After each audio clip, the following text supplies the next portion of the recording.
Well, hello there, and welcome to Spoiler Piece Theater, a podcast that doesn't give a shit about spoilers. We just want to talk about the movies. My name is Megan Kearns. My pronouns are she, her. I write film reviews for Edge Media Network. I'm a co-host of the Slashers podcast, a member of the Boston Online Film Critics Association, and a member of Gallica, the Society of LGBTQ Entertainment Critics. My name is Dave Riedel. My pronouns are he, him. I write about movies, and I am also a member of the Boston Online Film Critics Association. My name is Evan Crean. My pronouns are he, him. I'm co-chair of the Boston Online Film Critics Association, co-author of your 80s Movie Guide to Better Living, and co-host of the It's the Pictures podcast. Boing. Yeah, you are. Ka-ching. I don't know why we're just making Bazinga. Yeah. Well, you can't see the Ow. salute, so I just thought I would throw in a sound effect. Oh, I like a sound effect. I was between that and the Bugs Bunny coing, but I think I did that one before. You have. I love that it always comes back to Looney Tunes. Oh, of for course. you. It is so seminal.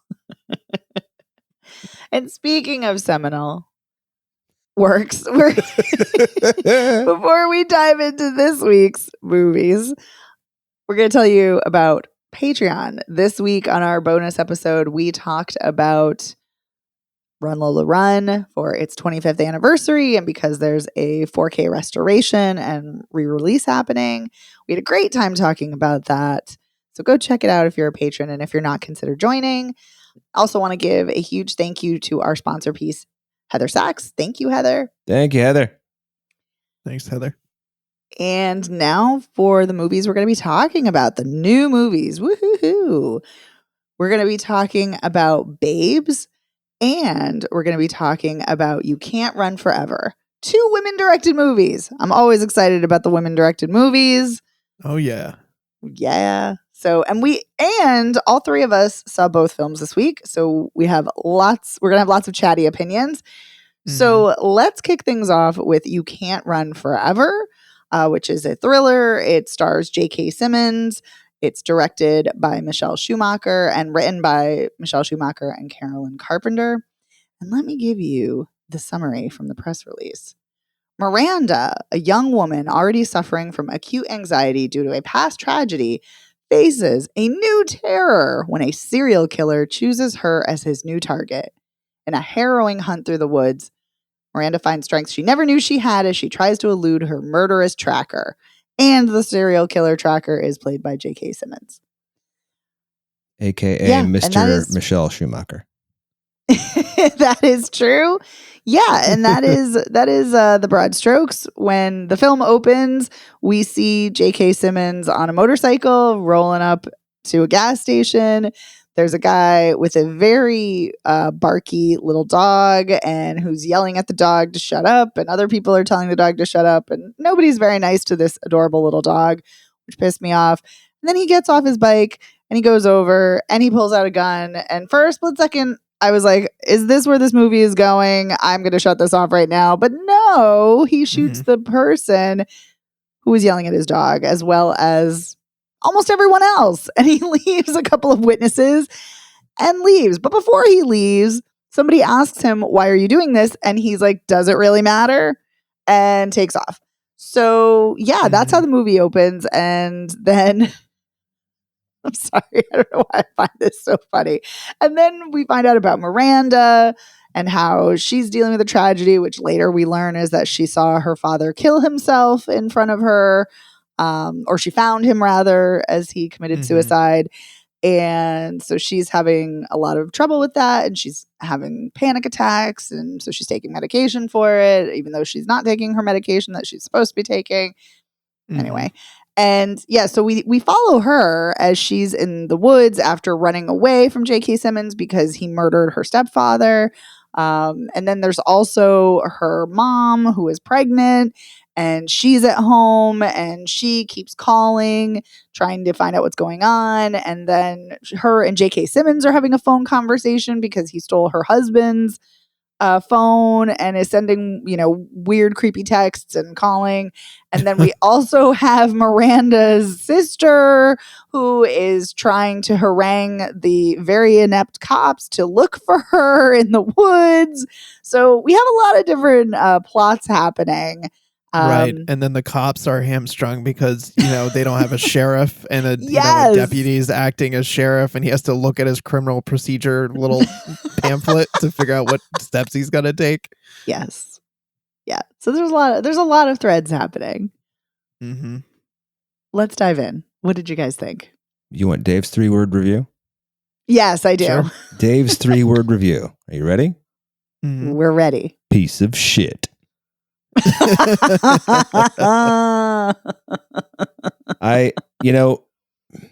Unfrosted was the worst movie I've seen this year. This is a contender. The only thing that keeps it from on. This isn't as bad as Unfrosted. You know why?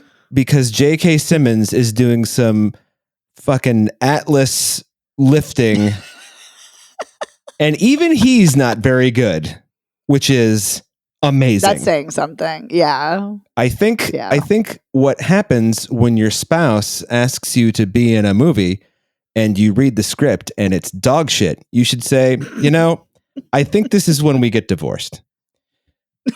Because I'm going to say no, and you're going to be like, why are you saying no? And I'm going to be like, because it sucks. And then you're going to hate me. There's no way you come back from that. Yeah, that's what I mean. This movie is shockingly inept. It's a thriller with no thrills. It's a cat and mouse game where the cat basically just lets the mouse get away and then is like, I'll get you again, mouse, and gets the mouse. And then basically the mouse tricks him into being stupid because he's got a tiny dick. I mean, like, what the fuck is this movie? I mean, this guy just goes on a killing spree because one of his students insults him, and then it turns out his wife is like, I guess this is not her first affair, what I took away. But still, like, you fucking short dick man. Like, what the fuck? I hated the reasons this story takes place. I hated the way it unfolded. Like, it's really hard for me to have sympathy for any law enforcement person in any walk of life, real life, movie life. And I was just like, not only are you guys terrible cops, but you're in a movie portraying terrible cops. That's a double whammy. It's amazing. And then when Miranda, stumbles out of the woods and she's told by the EMT, well, she's a little dehydrated, but she's going to be fine. Needs to see a doctor. And the deputy's like, okay, you got to see the doctor. And then 5 minutes later, they go home because they've been tricked by Killing Spree Man to come home and get mom's overnight bag, which is how did no one say, oh, we're going to go home to like get mom's overnight bag because she's in the hospital. No one said, wait a minute, this is a little convenient. Why don't we call the hospital and see if she's really there? Who the fuck are these people? Yeah. Or why didn't they have a police escort? Like, like, oh, why didn't they have a police escort? Like, there's still a serial killer on the loose. Why do they walk in the house being like, I'm hungry, I'll make you a sandwich? Fuck you. Why did they leave the pregnant mother at home by herself? I mean, she's pregnant. She's not an invalid.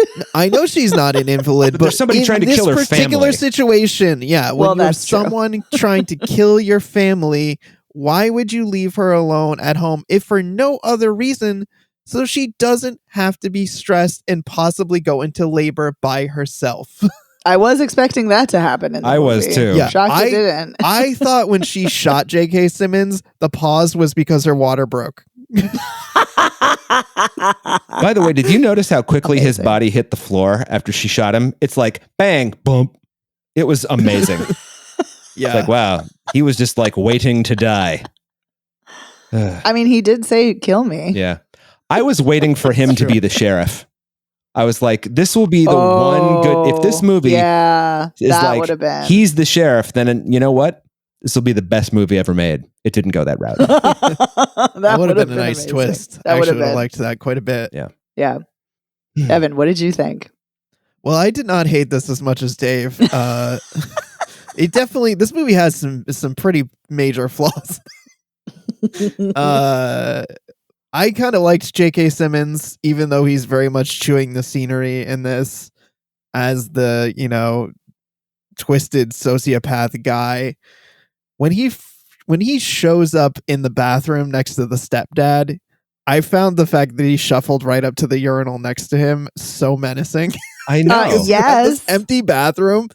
And just also that whole exchange, seeing most of it from behind, to me was extremely unsettling. But like, as someone who, as a man, like when you're in the bathroom and you have like an empty bathroom like that, it's so unsettling when someone wants to pee right next to you. So I was immediately uncomfortable when that happens. Mm-hmm. And super uncomfortable when he pulled out, he talks to the dead bodies of people while he's rooting through their stuff, and then he was like masturbating to the pictures of the mom on the phone. I thought that was like a little bit too over the top, stupid for me.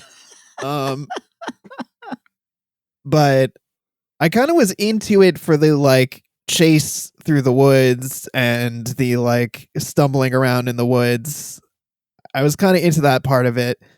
The cops were really stupid though, and I really didn't need a backstory on the killer to find out like his whole thing about being a professor and being emasculated and snapping. Like, I didn't need any of that backstory. I think it would have been way more effective if we didn't know anything about him. I think it would have been fine to see his lectures. That part was interesting to me, that he had these like wild ideas that he was teaching his students. Like, run your business into the ground, and then by the time they realize what's going on, you're already on to your next that to me I thought was interesting, but I didn't need any of this fucking backstory about him and why he's snapping. It's not necessary. It makes him way less menacing as a villain, and it just feels kind of pointless and stupid. And yeah, I was so frustrated that they left the mom by herself. Also, the whole she's eating magic mushrooms by accident thing is one of the dumbest plot points I've ever heard in my entire life. Like, when do you see mushrooms in a package with a label like that already looks like they're psychedelic? You wouldn't just pick something up and just eat it without looking. So I thought that was really, really dumb. And even worse was, let me get rid of all my medication. All I need is some targeted tripping, and that will solve all of my problems. Like, no, that's not how mushrooms work. I know some people you microdose on mushrooms to like help address issues like PTSD. Like, I know that is an actual thing, but you're not going to just trip once and be like, and I'm good. I've resolved all my issues. I would also like to mention that you can see in the father unaliving himself scene, you can see the back rig that's like he's harnessed into so that he doesn't actually hang himself. It's just like, why are that guy's shoulders so fucking big? This is not a fucking halfback for the Green Bay Packers. What the fuck is this? Yeah. One thing I liked is that we have a mixed family, and the plot point is not that they're just upset about being a mixed family. Like, the stepdad actually cares about the stepdaughter. She doesn't hate her stepdad just for merely existing and remarrying his mom or her mom.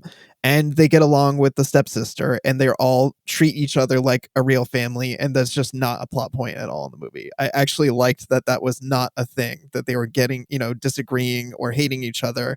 Like, at the end, when the mom's like hugging, Miranda, and then the other sister comes in, she's like, come in here, I want both my girls. And I just thought that was actually really nice. Yeah, I agree with you. That is really lovely. If only the rest of the movie was lovely. Actually good. Yeah. You know what bit I did find sort of realistic is at the very end when Miranda miraculously stabs J.K. Simmons' hand through the table and he doesn't hear the knife open up. What the fuck? But between his body weight and the fact that she's like a 17-year-old, she needs her sister's help to flip the table over. Yes, I love that. That was and the she's one like, time I was like, I buy that. I believe that. Yeah. Yeah. It's funny that you say that about the sound because I thought that too. But then when she unzips her little fanny pack, she makes sure that he doesn't hear, which he still should have heard. But I wonder if that's like setting the stage, like, oh, he didn't hear that, so he wouldn't have heard the knife or something. But You thought about it more than they did. Maybe. But yeah, I like that scene. And I agree with you, Evan. I like the family dynamics too. It was nice. Although I'm sorry, her sending the mom sending the message to Miranda being like, I already knew he died. I could feel it. I'm like, okay, this is absurd. But other than that, much. Yeah. When but other she than dropped that, the vase or whatever that was, and was like, oh, ridiculous. She like recoiled in her stomach, like, oh God, I felt my husband die. Absolutely ridiculous. But yeah, I'm like, she's not a Bene Gesserit. Like, come on. But yeah. Hold on. Dave has lost it. I love it. While I fucking recover from that shit. Oh my God. I felt my husband die. Well, Evan, you've done it to me again. Evan strikes again. Oh my God. But yeah, I liked the family dynamics too. But yeah, no, I'm with you, Dave. I hated this. I hated almost every second of this. And it's so unfortunate because I was really excited to see this because J.K. Simmons, I love him in everything, even things that are not well written and movies that are maybe not up to his caliber. I still always like him. And I do think he's doing the most here, the best here, amongst some pretty bad acting from the rest of the cast and some horrendous writing and some strange choices. I will say I kind of like how it starts off in a way like a slasher film in the sense that Miranda very much feels like the final girl in the sense that she's witnessing so many people be murdered. And so she's already dealing with trauma and now she's dealing with the trauma of that. And that's kind of such a core element of a final girl is that you're witnessing so many other people's misery and death. So I kind of like that. But then we very quickly, splinter off into all these offshoots and other characters. And I'm like, I just don't give a shit about them. But yeah, I did not like this at all, sadly. I don't think this was very good. So I agree with you, Dave, and your 3-word review. Well, I did elaborate. You did expand. Yeah. Yes, you did. You did. Yeah, this is unfortunate. This is an unfortunate it is. movie. It is unfortunate. But I also agree with you, Evan, that expanding the backstory of J.K. Simmons' character does not do any favors to this movie. It would have been much better. It would have been more intense. It would have been more menacing. He would have been as a character, the less you know about him. For sure. Also, I'm so glad you mentioned about the mushrooms and everything. This movie's perspective on mental health and medication is really fucked up. Like the fact that she's just like, I'm not going to take my meds. And the guy, the camping kid who ends up dying, but before he dies, they're hanging out together. And he's like, why are you taking medication? Oh, I have panic attacks. You seem pretty calm to me. I didn't know you were a fucking doctor, douchebag. Like, what is this movie doing? I hated that. Yeah. It's terrible. Like, that's not how panic attacks work. No. But I was reassured by the fact that I knew he would die from his gunshot wound in his sleep because I just thought that's where this movie is clearly going. They're going to fall asleep. Yes. She's going to wake up. He's going to be dead at the end. And that is exactly where it went. It was not a surprise. No. The opening scene that you described where he shows up on the motorcycle and shoots the people, that really hooked me in. Me too. I was really interested when he said, "What does it even matter?" And I feel like by showing his backstory, you're just completely undoing that. And I know I'm just belaboring the point, but I wanted to loop back to that because I think it's a clear example of where the movie was hooking me in and really interesting, and he was more menacing when we didn't know why he was doing it, and he was just some guy who didn't seem to care. He was just going around shooting people because he wanted to, and not because he was some emasculated loser who just snapped. I would I'm sorry, go ahead, Devin. I was just going to say, I would also like to know, since we got the backstory, why don't we know, why is he so immediately adept at riding a motorcycle and shooting a handgun? Yeah, that's a great question. I was thinking that throughout the movie. He is a crack shot with a pistol. Like, he is shooting people in the head from a good distance. Yeah. And there's no indication that his second class that he was a lecturer was, the biathlon. We're going to fucking ski down here and shoot some targets. There's none of that, which they could have done. Right. It's Montana. I looked up where it was shot. So, Montana's beautiful. Yeah. Unfortunately, they picked some of the least attractive areas of the Montana wilderness to film this. It's like, hey, let's shoot this fucking patchy, rocky place at the top of this hill. Yeah. But speaking to your point, Dave, about not having more of the backstory, like, you can't just jump on a motorcycle and ride it. Like, they're not easy to ride if you've never ridden one. Yeah. So, I have to assume that he rode a motorcycle at some point, because otherwise it's just so dumb that I can't imagine an adult who writes things for a living would make that choice. Yeah, let's hope not. That's one of the deleted scenes, when he's like, hey, I've been shooting guns since I was 15. He doesn't have that accent, but yeah. I also want to throw in, why did the neighbor say to him, what the fuck is wrong with your face, when he's got the cut on it? Who talks like that? Mm-hmm. Your neighbor who hates you wouldn't even do that. That's insane. Anyway. I don't know. I mean, is it to hammer home his point that he hates women? I don't know. He does seem to hate women, although he also shoots a lot of men. So, I think he just he hates does. Everybody. He does. Yeah. No, very, very true. I think he does hate everybody essentially, but yeah. Yeah, but no, I agree with you, Evan. I think the beginning does start off strong, and it's really unfortunate because I wish they had more confidence in what they had started and had stuck with that rather than undermining what could have been a really good movie, because it starts strongly. But unfortunately for me, unraveled rapidly. Yeah, it just got worse and worse and worse. It really did. Until the cover of Metallica's "Nothing Else Matters," I was like, "Oh my god!" And such I'm using the word unfortunate again. Just a shit cover and a shit choice. That's a love. Yeah, Nothing Else Matters is a love song. Like, listen to the fucking words. So good. Ugh. Yeah. I mean, I like Phoebe Bridgers, but I do not like her rendition of Nothing Else Matters. Yeah.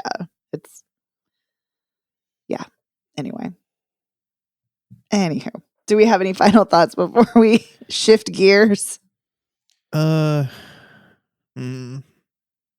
Just what you were saying about J.K. Simmons as an actor, and I feel like he normally can make the best of even a bad scenario.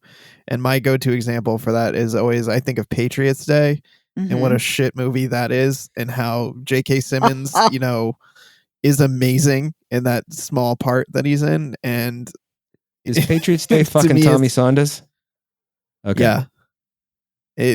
I don't know. I feel like he gives an amazing performance in that movie and gives a way better performance than it deserves. So he can do it, but he had to, like you said, Dave, this was Atlas here, and he had to shrug at some point. Yeah. He sure did. But I'm bumped. All right. Well, let's talk about our next film, Babes. So Babes stars Ilana Glazer, who also wrote it with Josh Rabinowitz, and it also stars Michelle Buteau, and it is the film directorial debut of Pamela Adlon, and it's a comedy. And let's give you the synopsis. Babes follows inseparable childhood best friends, Eden and Dawn, having grown up together in New York City, now firmly in different phases of adulthood. When carefree and single Eden decides to have a baby on her own after a one-night stand, their friendship faces its greatest challenge. All right. So that is true.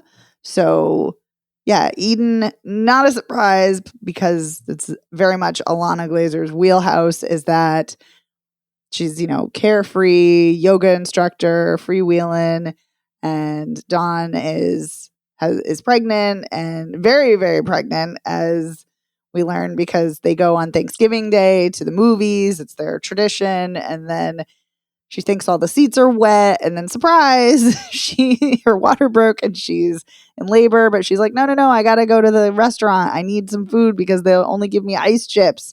So they have a huge spread, and then she really has to go because the baby's like crowning.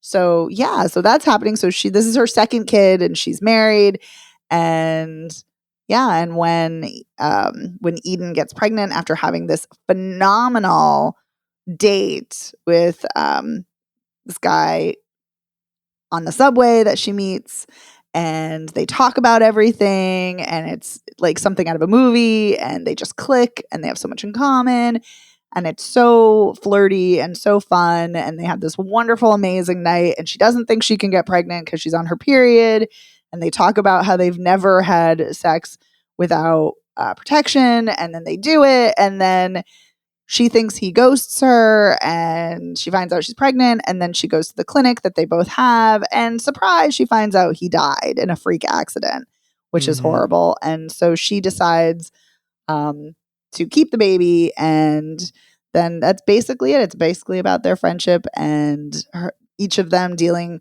as Dawn is dealing with like possibly postpartum depression and dealing with not feeling satisfied in any aspect of her life because everything feels so hard and exhausting, and with Eden dealing with pregnancy and new changes and how their friendship is evolving. All right. What did you guys think? Evan, why don't you start?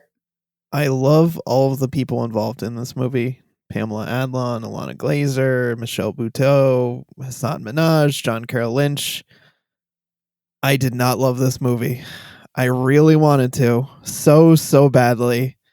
But very early on, its humor was not working for me. And I kept trying to kind of like, if I was needed to pause for some reason, trying to like reset mentally and go, okay, I'm giving it another go. I'm going to reset mentally. Let's see if it works. And it just kept not working for me. Oh my God, it was painful. I really wanted to like this, and it just was not working for me. I felt like more than anything, this movie felt like a PSA, more so than a comedy. It was like, okay, here's some PSA things that the movie has to say. Guess what? You can get pregnant when you're on your period. First, like PSA. Like second PSA. Guess what? Women, stop beating yourself up about breastfeeding. Like, stop putting so much pressure on yourself. You don't have to do that. Like, if it's not working, you're having a hard time. Guess what? You don't have to deal with it. Like when they smashed the pumping machine. Guess what? Wet nurses are a thing. Like, I feel like the movie is filled with like all these like factoids about like pregnancy and childbirth and child care. That felt more like a PSA than a comedy to me. I think it was because Ilana Glazer was actually pregnant, and so I have a sneaky feeling that these were things that either she may have been discovered or thought there were maybe myths that other people thought. But yeah, quite possibly. Although I think the one thing that was kind of surprising is that her character as a Jew would be surprised about the genetic testing, because I feel like that is very prevalent in the Jewish community. Like genetic testing is just like, there's diseases like Tay-Sachs that are extremely serious and you need to test for. And I feel like that would be very bizarre if she was not aware of that in advance. So that to me was kind of surprising. But yeah, I see what you mean about like, I'm sure she probably thought like, okay, here's an opportunity to like drop some knowledge on the audience. A couple things I did find funny when she showed the kid The Omen. Oh, that's amazing. Which I thought, oh my God, she's showing this little kid The Omen, and then he, drew upside down crosses and 666 on the walls and scared the poor nanny away. I thought that was actually quite funny. And I liked John Carroll Lynch in his, brief moments, even though I thought it was very bizarre, like what was going on with his whole hair situation. Oh, yeah. I think that part to me, like when he shaved his head, when he got the hair plugs, the thing that I laughed at is when he said, "This is not working," or it's like it not working like my comb over or something. That's when I actually laughed. But aside from that, also just thought it was weird that they were revolving so much around his airline and bizarre head shape. But I also normally like John Carroll Lynch and things, and feel like generally, like, we were talking about J.K. Simmons earlier, he often can rise above, material that's more mediocre to infuse some like pathos into characters that I wouldn't necessarily expect. Like in this case, a doctor that we only see in a scant few scenes. And I did like Oliver Platt as Ilana Glazer's dad in the scene where he's like, sorry, this isn't going to be a Nora Ephron movie. Like, I'm not going to suddenly be a good dad. Like, I realize that I'm not a good dad, and I basically just give you crumbs of parenting. And I actually really liked that Ilana Glazer was like, well, I got a lot out of this crumb, so thanks. But man.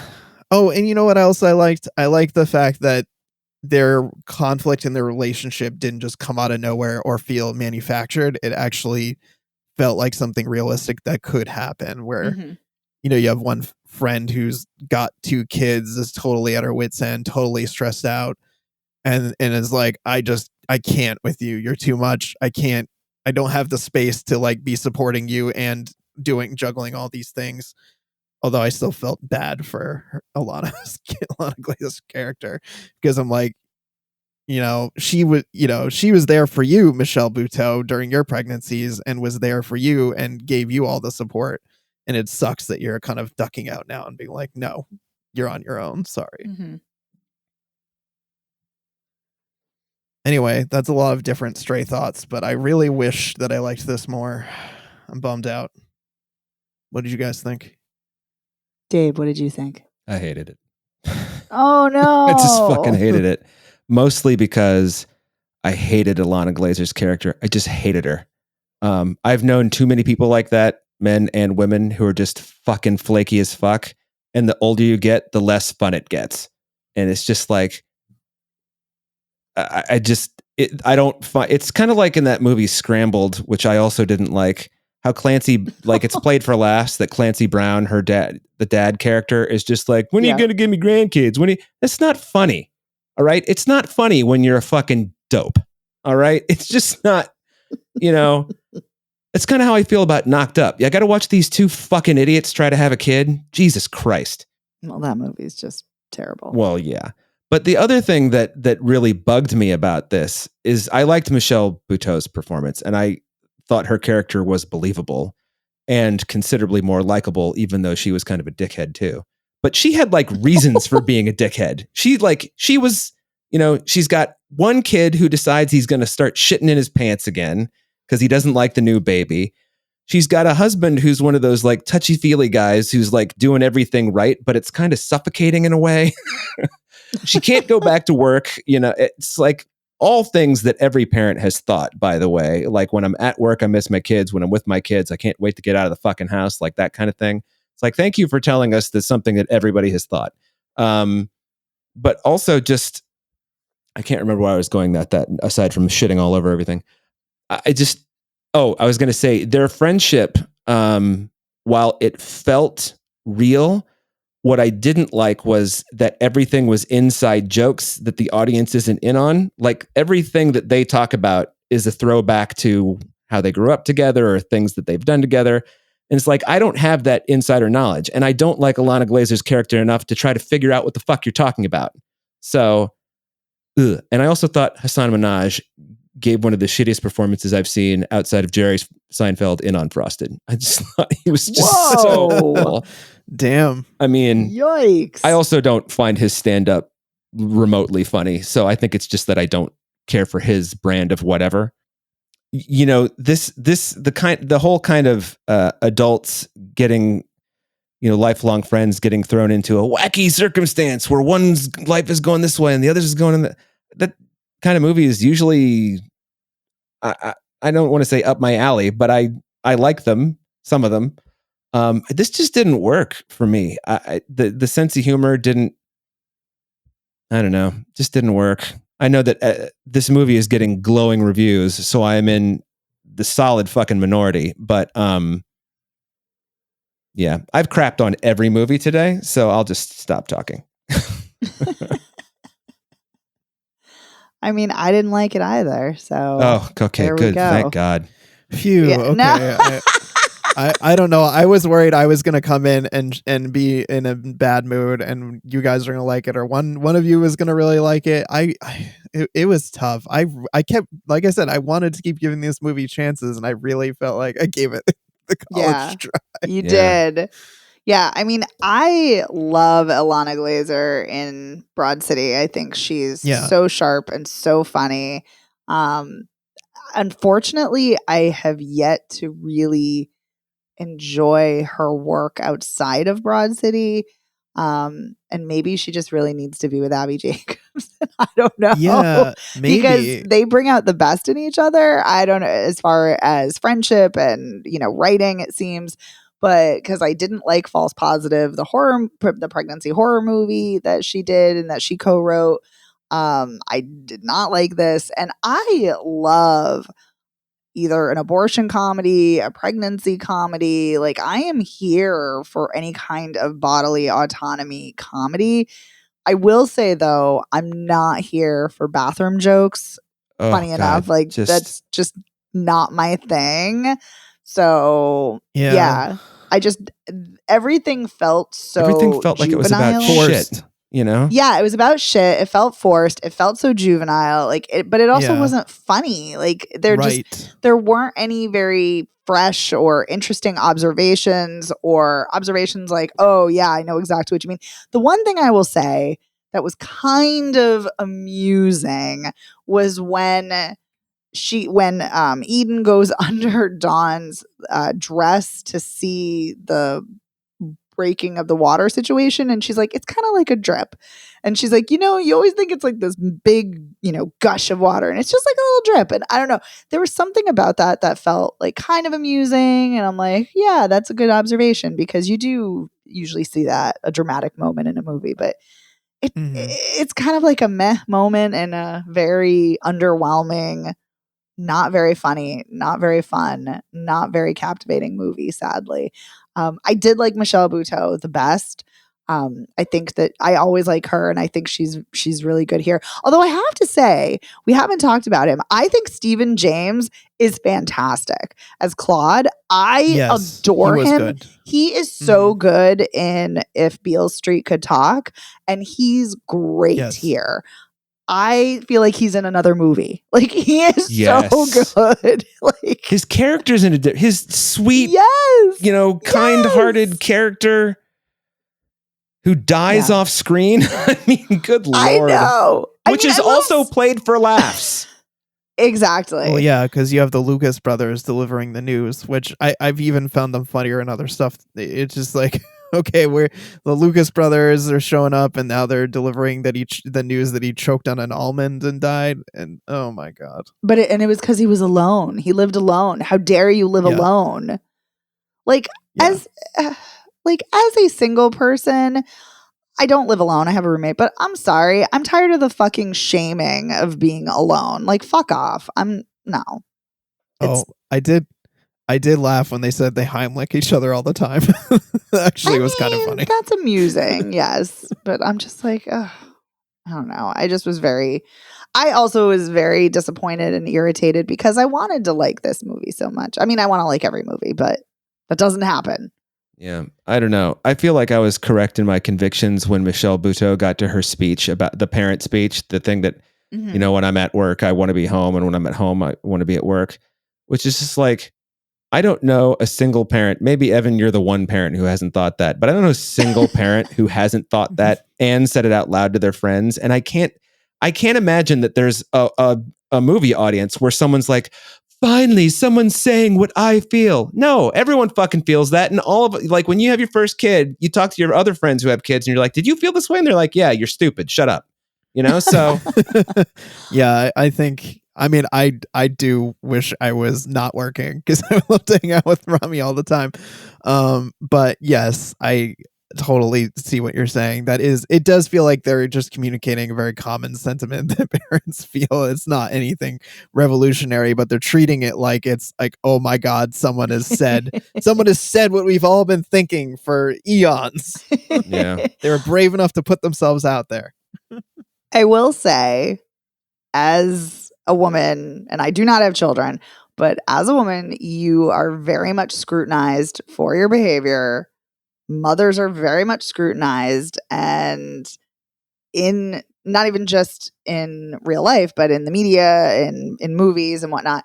So I agree that it's not anything groundbreaking or revelatory, but at the same time, sometimes it is nice to hear things that you know are true, but you want kind of reflected back. Like, for instance, that was one of the criticisms I've heard about Barbie is that it's like, well, this is just feminism 101. And I would argue, well, sometimes some people need feminism 101, like kids. Mm-hmm. But also sometimes it's just refreshing to hear something you know reflected back at you, even if you know it. But yes, I definitely agree with both of you. There's nothing groundbreaking happening here. It is, I'm sure, a very common sentiment. Because you're absolutely right, Dave. This is not the first. I'm not a parent, and this is not the first time I've heard this. Mm-hmm.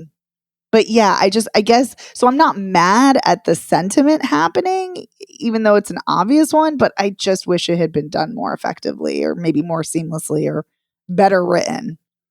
Mm-hmm.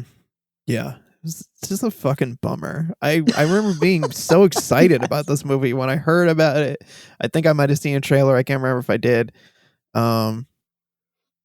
And it's just such a bummer for it to just not I remember be any good. I was most excited that Pamela Adlon was directing. I was like, oh, cool. She's great. Yeah. Yeah. I love her. I love Better Things. Oh, this is a bummer. Yeah.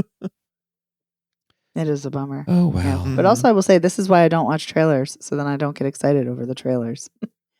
To then be led astray. You know, I wish I'd watched the trailer for You Can't Run Forever, because then I would have been like, you can turn this off right now, though. Fuck. Click. You know, because I was Googling the movie and people are like, I wish I hadn't watched the trailer. It looks like a bad SNL sketch. And I was like, okay, I should have had my eyes wide shut going in, as Stanley Kubrick would say. But sometimes you just got to find out on your own, I guess. Because sometimes what people, you know, when people shit all over something, you're like, wait a minute, this is actually a gem. This is actually great. So. Yeah, no, that's true. That does happen. But yeah, you all have heard me say how, like, when movies are bad, it takes me like 2 hours to watch, or 6 hours to watch like a 2-hour movie. Yes. This one I actually powered through because I knew, I was like, this is not going to get better and I can't delay this. I have to get through it now. So which one, or both of them? Both of them, really, but especially Babes. Like, I was like 10 minutes into Babes and I was like, this is never going to get better for me. Nope. Yeah. So I just got I thought that I was too. on the struggle bus. Yeah. Yeah. I was like 10 minutes in and this is not good. I'm like, oh, that's, yeah.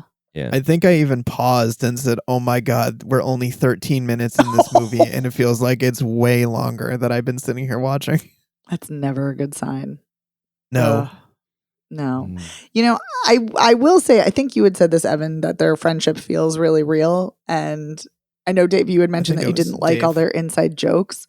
I like their friendship too, but I liked it more conceptually than actually. Yes. Mm-hmm. Like, I liked that they were supportive of each other, but I don't know. I didn't really feel it. It's weird. Like, I felt like I was supposed to be like, oh, these two are so tight. Isn't that wonderful? But it didn't really feel that way. It just felt like a lot of jokes, like hacky jokes. So I don't know. Really hacky. Yeah. Let's jokes not working. Let's talk about shit some more. Shit's funny. It's I don't know. It kind of feels in some ways like Alana Glazer is like trying to create the same friendship vibe that she has with Abby Jacobson in Broad City, which I guess just doesn't replicate, like you were saying. Like it just, I don't think it works. I don't know if it's just that she just can't recreate that vibe with someone else other than Abbi Jacobson, or if it's just not well written enough and well directed enough to carry through the sentiments that we're kind of like expected to, I don't know, we're kind of like expected to absorb and feel. It's just it's you, like you said, it works. It's conceptually it makes sense, but like in practice it's just not. Yeah, I don't know. It is a bummer. It's also interesting because like I didn't watch the trailer, but I get very much the vibe that this is being marketed as like a raunchy comedy, and it's not. I would have been here for more raunch. Like. No, I mean, there's like the beginning where she's looking up, Michelle Buteau's skirt and, talking about the dripping and stuff. But other than that, it doesn't get much raunchier than that. Yeah, no. I mean, she talks about raw dogging it. Scatological stuff. I don't know. Sure. Yeah, there's that. And she's talking about she doesn't want to do it doggy style for her kid. Like when she has to get on all fours for the delivery. Oh, yeah. I was just like, can we just fucking power through this shit?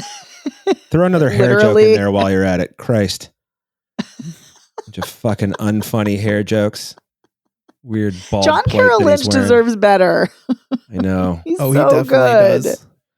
I will say though, it does feel accurate, the idea that she'd want to go get a meal before going to the hospital, because that is a very real thing where you're just like there in the hospital, like waiting and not being able, like, and the woman just like is just stuck there and not being able to eat for a very long time. And I totally understand that sentiment. Like, yeah, I think there's a story of like Shauna's grandmother. She went and got like a club sandwich on the way to the hospital. Amazing. She didn't want to be like sitting there hungry. Not all heroes wear capes. You know what I'm saying? Amazing. Yeah. I'm just imagining her like whipping out like her gown, like a little club sandwich, munching on it in the hospital bed. Yeah. All right. Do we have any final thoughts on Babes? I never thought that I would see somebody the inside. You know what? Fuck it. Who cares? It doesn't matter. I'm not going to bother. Wow. It's just something else negative. Like, and I've, whatever. Like, we're the three. This movie has a 100% rating on Rotten Tomatoes. Normally, I wouldn't pay any mind to that, but it's 30 reviews. 30. So I just don't know what fucking planet these other people are watching this movie on. Obviously, the planet where there's no humor. And so this movie is a welcome respite. So I know I got to stop. I'm just we should just rename this show Dave Hates Everything. Megan and Evan, it's up in the air. Tune in to find out. Yeah, exactly. Mm-hmm. And I'll only be on 30 seconds each. It's like, Dave, what's your review? Piece of shit. And now here's Evan and Megan. I have a positive note, I guess, to end on. Okay. I appreciated her dedication to her prom theme. Yes. The fact that she wore the prom dress, had the balloons, had the limo come pick her up on the way to the hospital. It was a ridiculous theme, but I appreciate her dedication to it. I completely agree with you. And I also love that it like harkens back to her conversation with Claude about how you should have a prom later in your life when like when they're talking about it, like, who you are and you're more comfortable with yourself. Like, I think it's great. I also like that she named her daughter, I don't know if it was Claudine or Claudette, but it was clearly, thank you. It was clearly for Claude, which I thought was kind of a cute touch, Mm-hmm. But yeah. All right. Well, let's do a recap. So You Can't Run Forever is in theaters and you can rent it on VOD. Don't do either of those things. You can choose not to see it. Yes, you can. You can't run forever, but you can run away from this movie. Yeah. Yes, you can. Head for the hills, folks. Oh, but not those Montana hills where it was filmed. All right. And Babes is in theaters now. Yeah, gang, what do we say? Is this a skip as well? Yep. It is, but I feel like everybody should see it and just tell me whether I'm crazy. Well, if you're crazy, all three of us are crazy. Yeah, but I feel like this is the kind of movie, like, you know, if you read the press notes beforehand, which I did not, and you two were thinking about it, you'd be like, I think Dave's going to hate this. You know, so who knows? Yeah, I think it's just really frustrating with both of these films because they're women-led films. Well, I mean, J.K. Simmons is not a woman, but like the Miranda is, you know, a woman and a young woman, a teen. And they're women directed, you know, which is great, which is awesome. But I think what's really frustrating about these films not working is that they both have great premises and could have been great. They needed tweaking, and it just anyway. They blew it. Blew it big time, sadly. All right. Well, we want to give a huge thank you to our editor, Otto Clammer. Otto, thank you so much for making us sound great week after week. Thank you, Otto. Thanks, Otto. You can find Spoiler Piece Theater anywhere you get podcasts. We're all over the place. You can also find us at spoilerpiece.com. If you like the show, please consider rating and reviewing us. That helps us get the word out. Then you can hear more of our thoughts on movies. You can go to ratethispodcast.com/spoilerpiece. We'll take you to your preferred platform of choice. You can also rate us directly at Apple Podcasts, which helps us out, and Spotify. If you really, really like the show, consider becoming a patron if you're not already. Like I said at the top of the show, this week we talked about the 25th anniversary and restoration and re-release of Run Lola Run. And we had a great conversation. And that was a movie, spoiler alert, that we all liked, unlike the movies this week. So, so if you want to hear some positivity this week, go check it out. And if you are already a patron, thank you so much. And you can also follow us on social media. We're at Spoiler Piece Theater on Facebook, and we're at Spoiler Piece on Twitter, Instagram, Letterboxd, Threads. So come say hello. Let us know what you think. Are we crazy? Do you think these two films are fantastic and we just totally missed the mark? Or do you agree? Or you fall somewhere in the middle? Let us know. We love hearing from you. You can also email us, spoilerpiece@gmail.com, or you can give us a call at 862-21-PEACE. Leave us a voicemail message, text us, let us know your thoughts. We always love hearing from you. And if you want to support the show another way, you can also get our merch. If you go to our website, spoilerpiece.com, that will take you, there's a link to take you to our TeePublic store where you can get t-shirts, sweatshirts, notebooks, mugs, a whole slew of merch. So go check it out. And my name is Megan Kearns. I write for Edge Media Network, co-host of the Slashers podcast, member of the Boston Online Film Critics Association, and a member of Gallica. You can follow me on Twitter and Blue Sky at OpinionS World, or on Instagram and Letterboxd at The OpinionS. My name is Dave Riedel. I write about movies. I'm a member of the Boston Online Film Critics Association, and I'm on Twitter, Instagram, Letterboxd, Threads, and Blue Sky. Dave Sees Movies.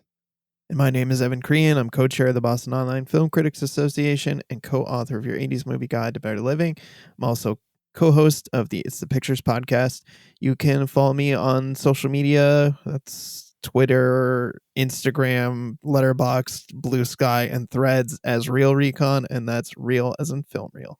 And we'll see you next time. Bye. Bye.